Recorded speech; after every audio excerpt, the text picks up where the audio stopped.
PT के बारे में हम लोगों ने ढेर सारे बातें करी। इस कड़ी में अब हम ये जानेंगे कि आखिर पीटी का फॉर्मूला क्या है, क्योंकि इंसान अपने समस्त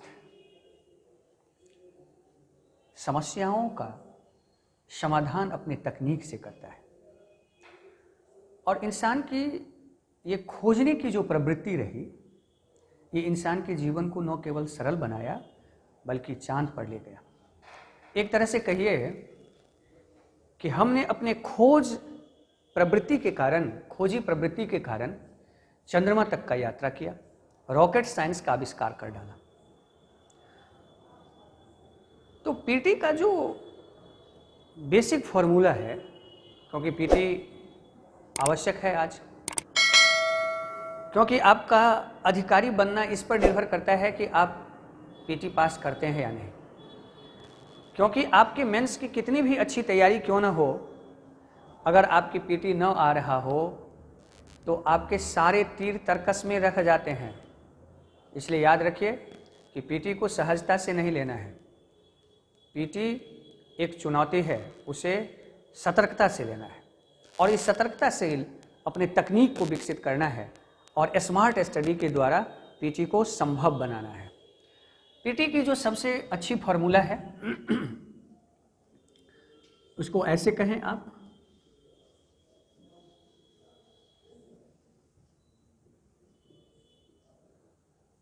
सूचना,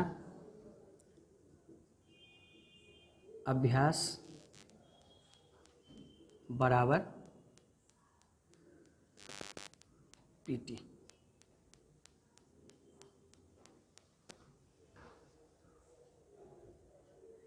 अब यहां सवाल होगा कि सूचना क्या है। यहां दो चीज है, सूचना प्लस अभ्यास बराबर पीटी, यही फॉर्मूला है। इसी फॉर्मूला पर हमें काम करना है। कैसे? तो अब सबसे पहले आपको समझना होगा कि ये सूचना क्या है और सूचना का आधार क्या है।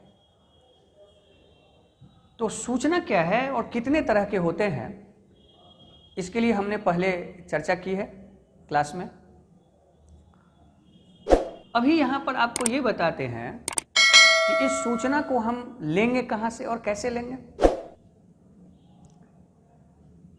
तो हमारे भौगोलिक क्षेत्र के अंतर्गत, अब यहां हमारे भौगोलिक क्षेत्र का मतलब ये नहीं होता है कि केवल हम भारत के अंतर्गत देखें, क्योंकि सूचना प्रौद्योगिकी था तब भी और नहीं था तब भी। मानवीय भौगोलिक स्थिति की जब बात करेंगे तो उसमें संपूर्ण विश्व आ जाती है, और सिविल सेवा की तैयारी अंतरिक्ष से लेकर के पृथ्वी तक की समस्त सूचनाओं के सही सामंजस्य से विकसित जो ज्ञान है, उसका नाम सिविल सेवा है। इसीलिए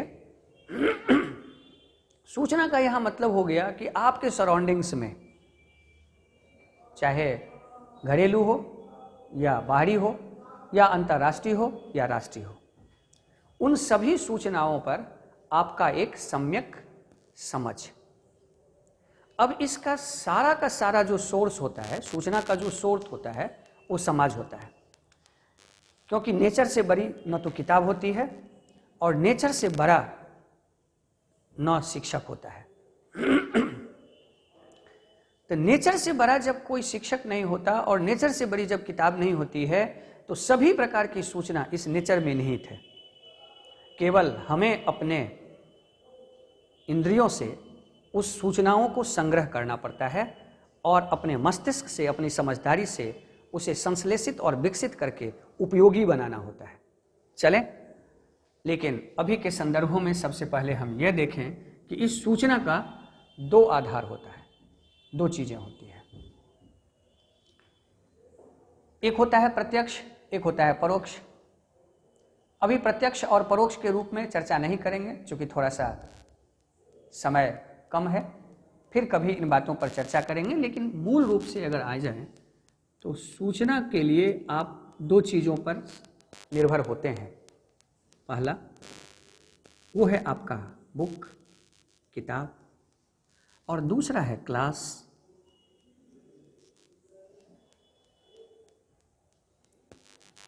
अब यहां पर बुक और क्लास में क्या अंतर है, जरा सोचिए। मैंने दोनों बात लिखा।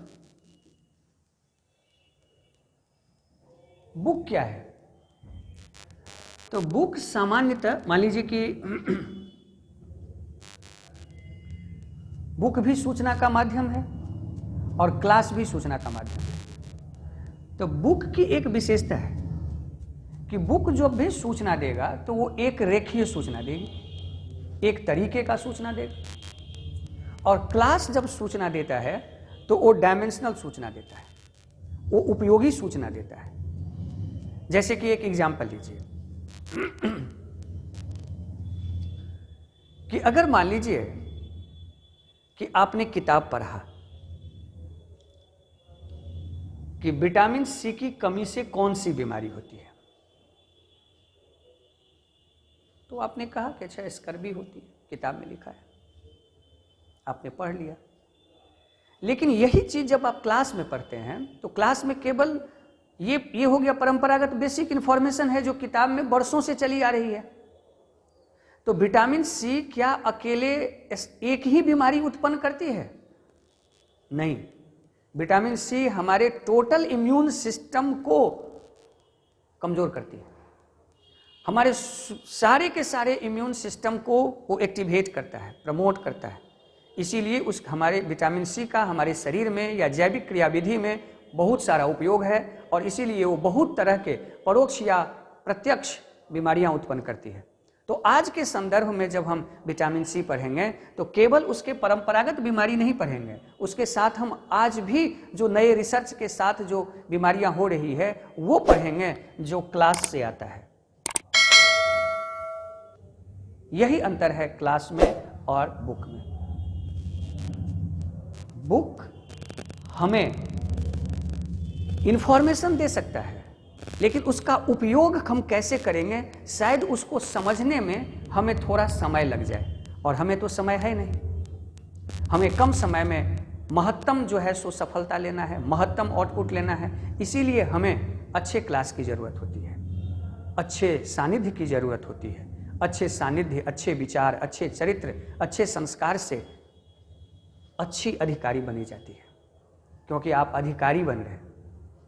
और याद रखिए कि सिविल सेवा नौकरी नहीं, संस्कार है। तो इसलिए यहां पर सूचना का आपके पास दो स्रोत है, एक किताब, दूसरी क्लास।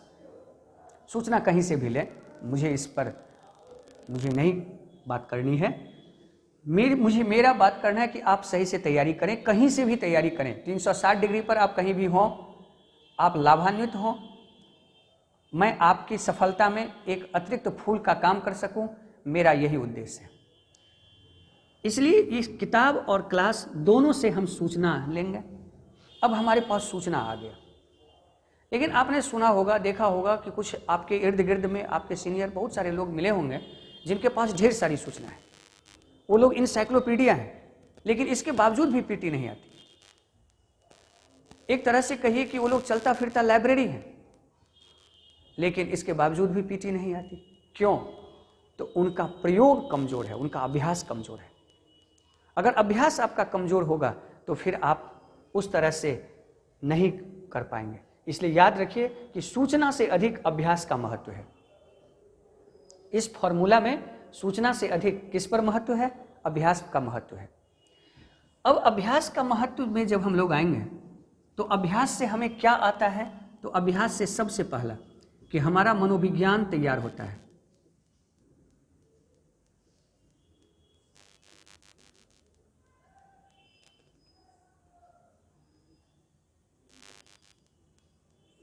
मनोविज्ञान को तैयार करने का मतलब है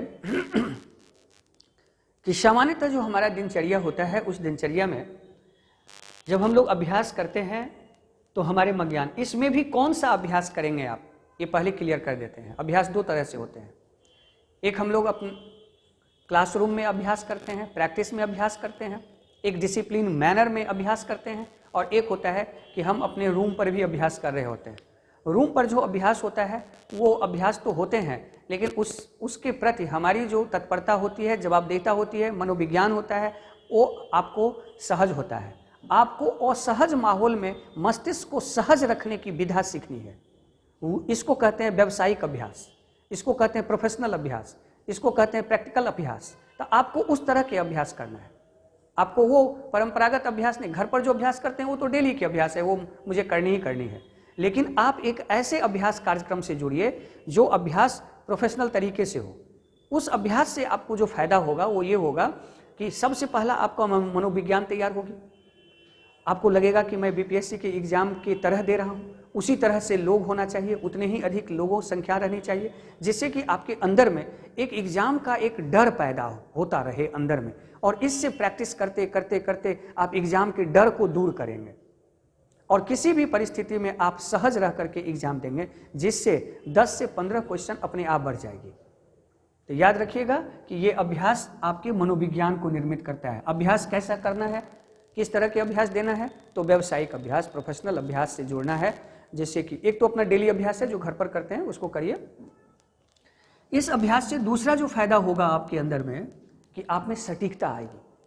सटीकता का मतलब होता है एक्यूरेसी आएगा, और इस एक्यूरेसी के अंतर्गत गलत प्रश्न की संख्या आप कम करने लगेंगे। जैसे ही गलत प्रश्न की संख्या कम करेंगे तो ऑटोमेटिक जो आपकी सफलता का दर है वो बढ़ जाएंगे। तो इसीलिए यहाँ पर 1 से आपकी सटीकता आएगी, आपको एक्यूरेसी आएगा, और इस एक्यूरेसी का फायदा होगा कि आपका रिजल्ट जो है सो बढ़ जाएंगे। दूसरा, इस अभ्यास से क्या होता है कि आपको सूचना का वैरायटी प्राप्त होता है। एक ही इंफॉर्मेशन को डिफरेंट एंगल से पूछ करके आपके अंदर में डिफरेंट टाइप्स ऑफ क्वेश्चंस बनते हैं। जैसे कि मान लीजिए कि बुद्ध का जन्म, बौद्ध धर्म का उदय, बौद्ध धर्म के उदय का कारण, बौद्ध धर्म के उदय क्यों हुआ, बौद्ध धर्म के उदय दक्षिण गंगा यमुना दोआब के क्षेत्र में ही क्यों हुआ, 6ठी BC की वो राजनीतिक परिस्थिति क्या थी जो बौद्ध धर्म के उदय का कारण बना। ऐसे ढेर सारे एंगल से प्रश्न अभ्यास में बनते हैं, और उससे क्या होता है कि हमारे अंदर में एक क्वेश्चन का वेरिएबिलिटी, वेरिएशंस आता है, और जब डिफरेंट टाइप के वेरिएशन आप काम करते हैं तो उससे आपके अंदर में कॉन्फिडेंस आता है, मनोबल आता है। तो इसीलिए इस सटीकता के साथ आपका जो दूसरा होगा कि इसमें आपके पास विविधता होगी, प्रश्न की विविधता, सूचना की विविधता होगी, और इन विविधता से, इससे आपके अंदर में क्या आ जाएगा, इस प्रैक्टिस से आपके अंदर में एक कुशलता आ जाएगी। कुशलता का मतलब होता है कि हम जैसे ही मल्टीपल चॉइस क्वेश्चंस देखेंगे तो आप परफेक्ट तरीके से वहाँ आंसर चून कर लेंगे। इसको कहते हैं कौशल। तो अभ्यास आप में कौशल का निर्माण करेगा। ये इससे आपको क्या विकसित होगा, तो कौशल आएंगे, और जब ये आप कौशल हो जाएंगे तो किसी भी सूचना को आप बनाने लगेंगे, इसी में से प्रश्न को एलिमिनेट करने लगेंगे, और इसी तरह से आप सही उत्तर तक पहुंच जाएंगे। ये ध्यान रखना है। अब यहाँ पर दूसरा सवाल है कि यहाँ किताबों की किताब, तो आप हमेशा याद रखिए कि मानक और अच्छी किताब, क्योंकि कहा जाता है कि जैसी पढ़े किताब वैसी होवे बुद्धि, जैसा रखे दोस्त वैसा होवे चरित्र। इसलिए इन सारे बातों को ध्यान में रख करके हमें किताब को, अच्छी किताब, मानक किताबों पर फोकस करनी है, क्योंकि ये केवल हमें सूचना ही नहीं देता, इसके पढ़ने से हमारे मनोविज्ञान, हमारे चरित्र, हमारे व्यवहार, हमारी कार्यशैली भी निर्मित होती है। क्लास हमें व्यवहारिक रूप से जो है सो बेहतर बनाता है, उपयोगी बनाता है। कम से कम समय में अधिक से अधिक सूचना को हमारे साथ जोड़ करके हमें मूल्यवान बना देता है। कई बार क्या होता है कि किताब से हम सूचना लेते रहते हैं, लेकिन हम उसके उपयोग को नहीं समझ पाते, जिसके कारण, और जब इसके उपयोग को हम समझ पाते हैं तब तक हमारी समय बहुत निकल चुकी होती है। और याद रखिए, ये भूमिका क्लास जो है सो थोड़ा सा कम करता है। इसीलिए किसी भी, अब तीसरा यहाँ पर जो बातें हैं कि किताब के अंतर्गत जब हम कोई भी किताब का चयन करें, लें, तो उसमें ये ध्यान रखें कि हमको केवल और केवल तथ्य ही नहीं लेना है। क्योंकि कई बार क्या होता है कि हम लोग रीजनेबल तथ्य के जगह पर इरीजनेबल तथ्य लेने लगते हैं, जो मान लीजिए कि अप्रत्याशित तथ्य है या किसी तरह के वो वैज्ञानिक तथ्य है, हम उस पर भी ज़्यादा ध्यान रखते हैं। अगर आप संपूर्ण एग्जाम के पैटर्न का अगर मूल्यांकन करेंगे तो आप पाएंगे कि अगर 150 प्रश्न पूछे जाते हैं तो उसमें लगभग 100 से 110 क्वेश्चन तक सामान्य प्रश्न होते हैं, 90 से 100 क्वेश्चन सामान्य प्रश्न होते हैं। और इसी सामान्य प्रश्न पर आपको पकड़ बेहतर करना है। अगर ये आपका बेहतर है और 50 प्रश्न पर समझ आपकी अच्छी है तो पीटी आपकी कभी नहीं रुकेगी, ये मेरा विश्वास है। और मेरे इसी अभ्यास से, इसी कार्यक्रमों से जुड़ करके ढेर सारे लोग लाभान्वित हुए हैं, ढेर सारे लोग अपनी अंतिम सफलता तक पहुँचे हैं और पहले चांस में पीटी निकालकर अफसर बने हैं। इसलिए मैं चाहता हूँ, मैंने पहली बार अपने इस रणनीति को आपके माध्यम से आप लोगों के पास रख रहा हूँ, जिसका उद्देश्य है महत्तम से महत्तम लोग इससे लाभान्वित हो सकें और मैक्सिमम लोग पीटी निकालकर हर घर में एक ऑफिसर बन सकें। यही हमारा जो है शुभकामना है। All the best.